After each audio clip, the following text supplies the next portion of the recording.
नमस्कार विद्यार्थी मित्रांनो, तलाठी भरतीसाठी मराठी व्याकरणाच्या प्रश्नांची ही सिरीज आपण पाहत आहोत. या सिरीजचा आज आपण 6वा भाग पाहूयात. यामध्ये मी अभिजित तुमच्या सर्वांचं सहर्ष स्वागत करतो. विद्यार्थी मित्रांनो, जर तुम्ही तलाठी भरतीच्या पुढे होणाऱ्या परीक्षेसाठी तयारी करताय तर मागील वर्षांच्या प्रश्नांचा सराव करणं मस्ट आहे आणि त्यासाठीच आपण ही सिरीज सुरू केलेली आहे. त्यामुळे जर तुम्ही तयारी करताय तर व्हिडिओ पूर्ण पहा आणि आवडल्यास व्हिडिओला लाईक देखील करा. लाईक करायला कोणतेही पैसे पडत नाहीयेत. पहिला प्रश्न पहा, पायमल्ली करणे या वाक्प्रचाराचा अर्थ शोधा. पायमल्ली करणे म्हणजे काय? एखाद्याच्या आज्ञा किंवा अधिकार याची पायमल्ली करणे म्हणजेच काय? तर तो अधिकार धुडकावून लावणे किंवा त्याच्याकडे दुर्लक्ष करणे. म्हणजे आपलं उत्तर काय असणार आहे? पायमल्ली करणे म्हणजेच अधिकार किंवा आज्ञा धुडकावणे. पर्याय एक याचं उत्तर असणार आहे. पायमल्ली करणे आज्ञा किंवा एखाद्याचा अधिकार धुडकावणे किंवा नियमाची पायमल्ली करणे. प्रश्न क्रमांक 2, सावकाराला धंद्यात फार नुकसान सोसावे लागले या घटनेसाठी योग्य वाक्प्रचार सुचवा. नुकसान सोसावे लागले म्हणजे काय? तर त्याला खार लागला असं आपण म्हणू शकतो.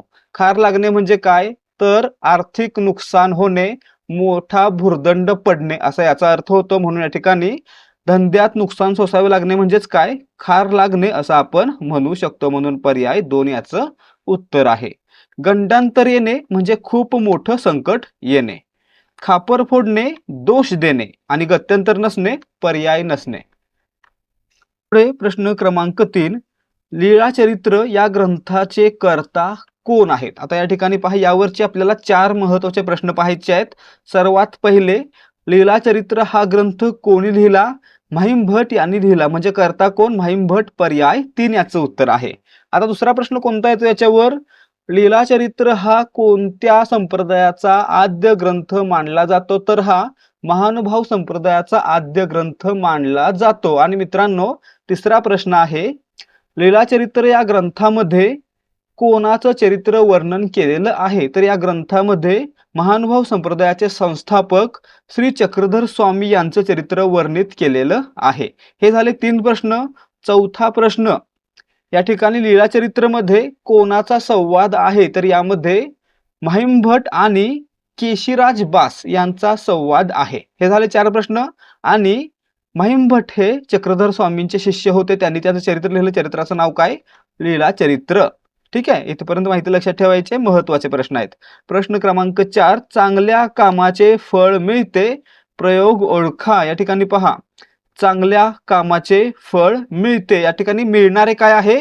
फळ आहे. म्हणजे फळ हे झाले कर्ता. आणि एक फळ असेल तर मिळते, 2 असतील तर मिळतात. म्हणजे काय झालं? क्रियापदाचं रूप कर्त्याच्या लिंगवचनानुसार बदलतं. म्हणून या ठिकाणी आहे कर्तरी प्रयोग. त्यासोबतच जर आपण फळ मिळणे एक वाक्यप्रचार मांडला तर काय होतं? एकच क्रियापद बनतं. ज्या ठिकाणी क्रियापद हा वाक्यातील कर्त्याचं काम करतो किंवा क्रियापदाचा भाव वाक्यातील कर्ता म्हणून कार्य करतो, त्या ठिकाणी भाव व कर्तरी प्रयोग असतो. म्हणजे या ठिकाणी काय झाला?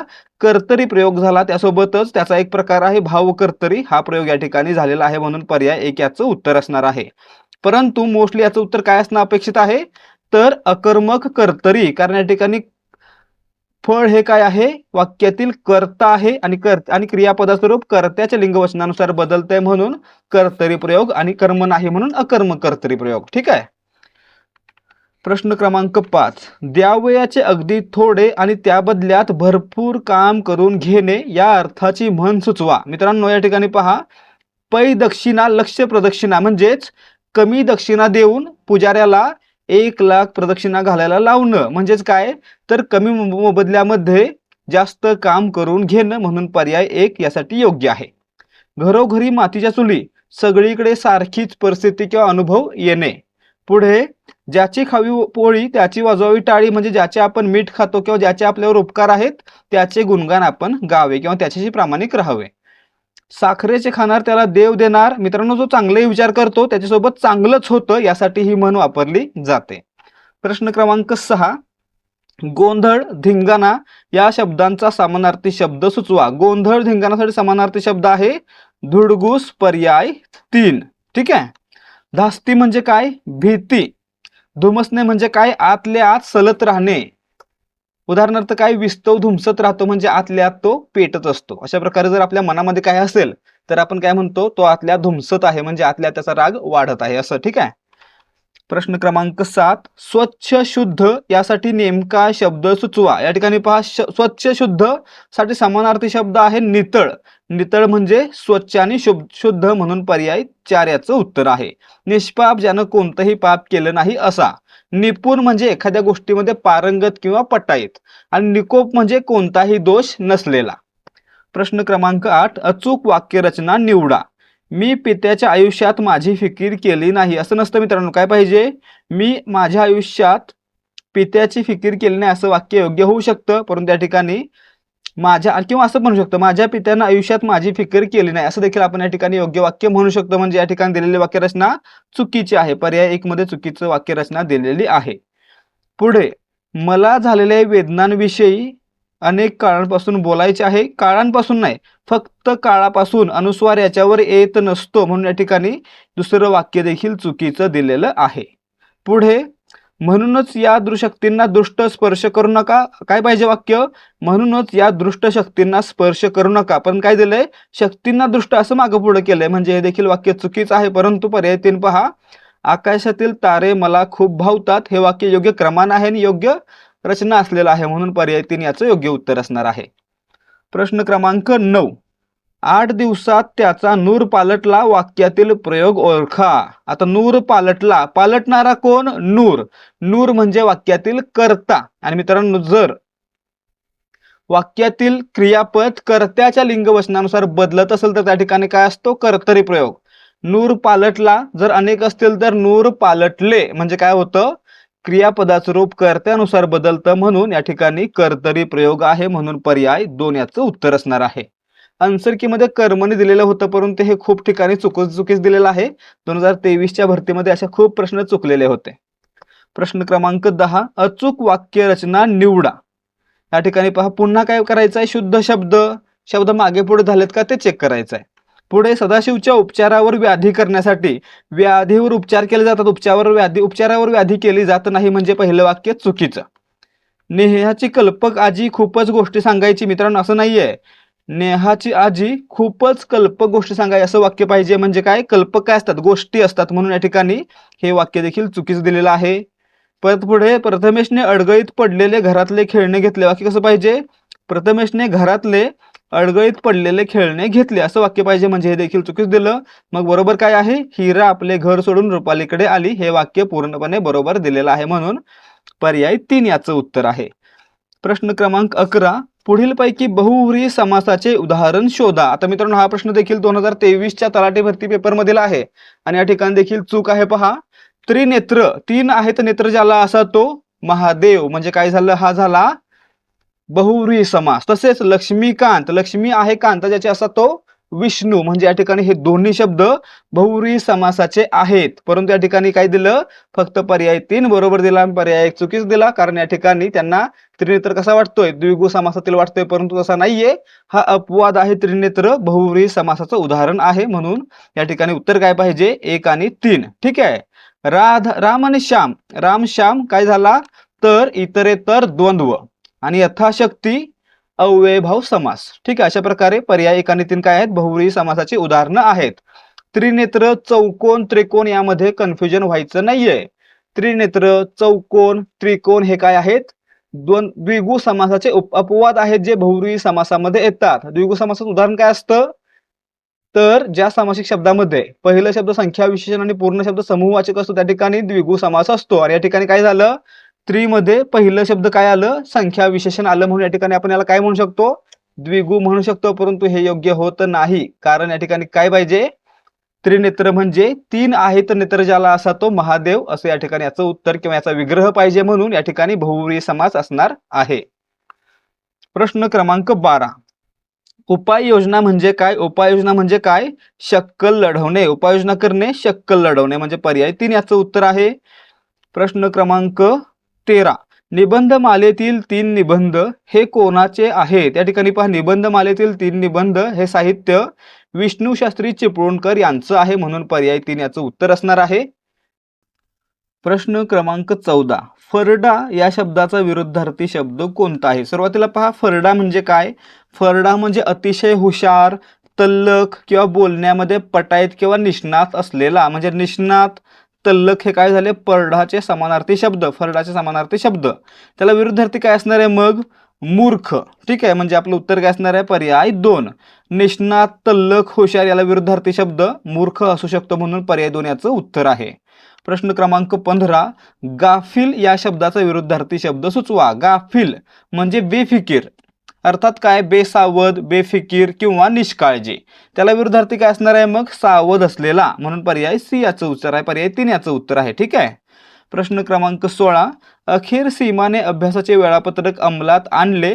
सीमाच्या कृतीसाठी योग्य वाक्यप्रचार शोधा. या ठिकाणी पहा, अंमलात आणणे म्हणजे काय, तामिली करणे. अंमलात आणणे, तामिली करणे, म्हणून पर्याय 2 याचं उत्तर आहे.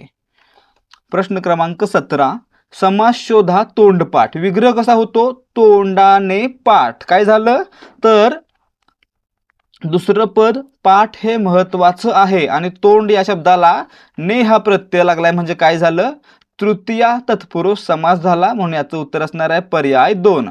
ज्या सामासिक शब्दामध्ये दुसरं पद महत्वाचं असतं, म्हणजे दुसरं पद बदलत नाही, त्याला म्हणायचं तत्पुरुष समास. पहिलं पद महत्वाचं असेल तर अव्ययभाव, दोन्ही पदे महत्वाची असतील तर द्वंद्व, दोन्ही महत्वाचे नसून तिसऱ्या पदाचा बोध होत असेल तर त्या ठिकाणी बहुव्रीही समास असतो. आणि द्विगु समास कधी असतो, जेव्हा सामासिक शब्दातील पहिलं पद संख्या विशेषण आणि पूर्ण शब्द समूहवाचक असतो, त्या ठिकाणी द्विगु समास होतो. प्रश्न क्रमांक 18, तोरा शब्दाचा नेमका अर्थ शोधा. तोरा म्हणजे दिमाग, पर्याय 2 याचं उत्तर आहे. ठीक आहे, तोरा म्हणजे दिमाग. पुढे पहा, प्रश्न क्रमांक 19, निरर्थक चर्चा करणे या आशयाचा वाक्यप्रचार शोधा. निरर्थक चर्चा करणे, अशी चर्चा करणं ज्यातून कोणताही निष्कर्ष निघत नाही, त्याला काय म्हणायचं, काथ्याकूट करणे. निरर्थक चर्चा करणे समानार्थी काय असणार आहे, काथ्याकूट करणे, पर्याय 2. पुढे कळ लावणे म्हणजे काय, भांडण लावणे. प्रश्न क्रमांक 20, मराठीतील पहिले व्याकरणकार कोणाला मानले जाते. या ठिकाणी पहा, मराठीतील पहिले व्याकरणकार दादोबा पांडुरंग तळखरकर यांना मानलं जातं, पर्याय 2 याचं उत्तर आहे. कारण काय, कारण त्यांनी 1836 साली मराठीतील व्याकरणाचा पहिला ग्रंथ महाराष्ट्र भाषेचे व्याकरण हा लिहिलेला होता. आणि मित्रांनो, त्यामुळेच त्यांना मराठी भाषेतील पहिले व्याकरणकार किंवा मराठी भाषेचे पाणिनी असं म्हटलं जातं. ठीक आहे. पुढे पाहायचं प्रश्न क्रमांक 21, पुढीलपैकी कोणत्या पर्यायातून नेनता शब्दाचा अर्थ सूचित होतो. नेनता म्हणजे काय मित्रांनो, तर अजान किंवा अज्ञानी. त्याला विरुद्धार्थी काय असणार आहे, त्याला समानार्थी सांगायचं आहे. अजान हा त्याला समानार्थी असणार आहे, पर्याय 1. आणि विरुद्धार्थी विचारला तर सर्व काही जाणणारा, उदाहरणार्थ जाणता. लक्षात ठेवायचं, नेनताला विरुद्धार्थी जाणता, जाणताला विरुद्धार्थी नेनता किंवा अजान. प्रश्न क्रमांक 22, भामटा भाविकाला फसवून पळून गेला या कृतीसाठी योग्य वाक्यप्रचार सुचवा. फसवून पळून गेला म्हणजे काय केलं, गुंगारा दिला, पर्याय 4. गाण उडणे, खूप घाबरणे, गोंजारणे, लाड करणे. प्रश्न क्रमांक 23, प्रमाण लेखन नियमानुसार योग्य वाक्य निवडा. आता काय करायचं या ठिकाणी, तर चुकीचे लिहिलेले शब्द शोधायचे किंवा मागे पुढे लिहिलेले शब्द शोधायचे. मग या ठिकाणी पहा, मी काम करीत असताना शाळेवर मुलांना गोष्टी सांगायचो. शाळेवर गोष्टी सांगायचो असं नाहीये, काय पाहिजे, मी शाळेवर काम करीत असताना मुलांना गोष्टी सांगायचो असं वाक्य पाहिजे. म्हणजे हे वाक्य चुकीचं दिलंय का, दिलेलं आहे, चुकीचं आहे, आपल्याला योग्य ओळखायचं आहे. पुढे तिसरं पहा, कादंबरी लिहिण्याचा मुलांसाठी माझा पहिला प्रयत्न आहे. मुलांसाठी कादंबरी लिहिण्याचा माझा पहिला प्रयत्न आहे असं वाक्य पाहिजे. म्हणजे काय झालं, शब्द मागे पुढे झाले म्हणून हे देखील चुकलं. पुढे, मी अनेक जिल्हा परिषदेत वर्षांपासून काम करत आहे. या ठिकाणी पहा कसं पाहिजे, मी अनेक वर्षांपासून जिल्हा परिषदेत काम करत आहे. म्हणजे या ठिकाणी देखील शब्द मागे पुढे झाले म्हणून चौथं वाक्य देखील चुकीचं दिलंय. फक्त पहा दुसरं वाक्य काय दिलंय, कौरव सैन्यात आता कोणीही प्रबळ योद्धा नव्हता. हे वाक्य पूर्णपणे आणि योग्य क्रमानं दिलेलं आहे. म्हणजे पर्याय 2 याचं उत्तर असणार आहे, हे वाक्य योग्य आहे. प्रश्न क्रमांक 24, निकोप या शब्दाचा विरुद्धार्थी शब्द निवडा. निकोप म्हणजे काय, ज्याच्यामध्ये कोणताही दोष नाही असा. त्याला विरुद्धार्थी काय असणार, आपल्याला विरुद्धार्थी विचारले. विरुद्धार्थी म्हणजे ज्याच्यामध्ये दोष आहे असा, म्हणजेच सदोष. निकोपला विरुद्धार्थी सदोष, पर्याय 1. प्रश्न क्रमांक 25, धारातीर्थ या शब्दाचा समानार्थी शब्द निवडा. आता या ठिकाणी पहा, धारातीर्थ आपण ऐकलं असेल धारातीर्थी पडणे म्हणजे काय, रणांगणात मृत्यू येणे. म्हणजे धारातीर्थ म्हणजे काय असणार आहे, धारातीर्थी पडणे, रणांगणात मृत्यू येणे, म्हणून धारातीर्थ म्हणजे रणांगण असणार आहे, म्हणून पर्याय 1 याचं उत्तर आहे. तर विद्यार्थी मित्रांनो, या ठिकाणी आपले तलाठी भरतीच्या एका पेपरमधील मराठी व्याकरणाचे प्रश्न समाप्त झालेले आहेत. जर तुम्हाला प्रश्नांची उत्तर आणि स्पष्टीकरण समजलं असेल तर व्हिडिओला लाईक करा आणि याच प्रकारचे प्रश्नोत्तरांचे व्हिडिओ पाहण्यासाठी आपल्या चॅनलला सबस्क्राईब करा. भेटूयात पुढच्या भागामध्ये. जय हिंद, जय भारत आणि जय महाराष्ट्र.